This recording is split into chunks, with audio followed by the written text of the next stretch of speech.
Nahihirapan na ba kayo magbasa ng text messages? Parang nahihirapan na tayo sa pagbasa sa ating mga digital screens. Kailangan pa nating ilayo yung target na binabasa natin para makita natin siya ng mas malinaw.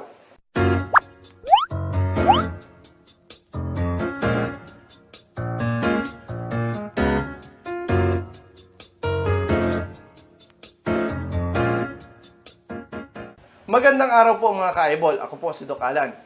Kung magustuhan ninyo yung ating video, huwag niyong kalimutan na mag-subscribe sa aming channel bilang pagsuporta po ninyo sa amin. Noong mas bata po tayo, kayang-kaya nating magbasa ng malapit sa ating mata. Pero habang nagkakaedad tayo, palayo na ng palayo yan. At pag edad natin ng nasa 40 anyos, medyo talagang malayo na para makita natin ng malinaw yung binabasa po natin. Ito po ay sintomas ng presbyopia. Sa mata po natin, meron tayong natural na lente. Ito yung responsible para mag-focus yung mata natin sa tinitignan natin sa malapit. Kapag mas bata tayo, kaya nating magbasa ng malapit.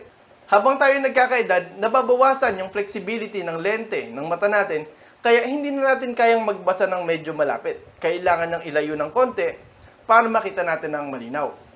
Ang focusing ability ng mata natin ay tinatawag na accommodation. Yun yung pag-adjust ng lente ng mata natin para dun sa distansya na ating tinitignan.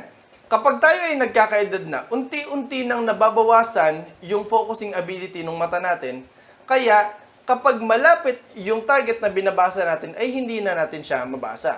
Ang nangyayari, nilalayo natin ng konti para makita natin ng malinaw.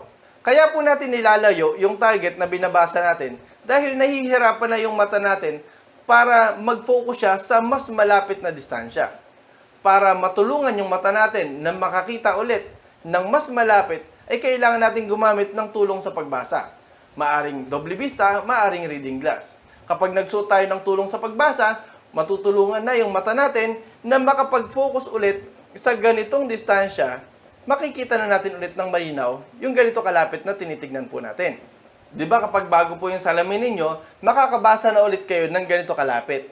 Pero katagalan, papalayo siya ng papalayo ulit dahil sa pag-edad po natin, syempre nanghihina yung mata natin at kailangan na nating dagdagan ng tulong sa pagbasa para muli makakita kayo ng malinaw sa ganito ulit na distansya. Sana po may natutunan kayo sa ginawa nating video. Huwag po ninyong kalimutan na i-like, i-share at mag-subscribe sa aming channel para lagi po kayong updated sa ating mga videos. Maraming salamat po.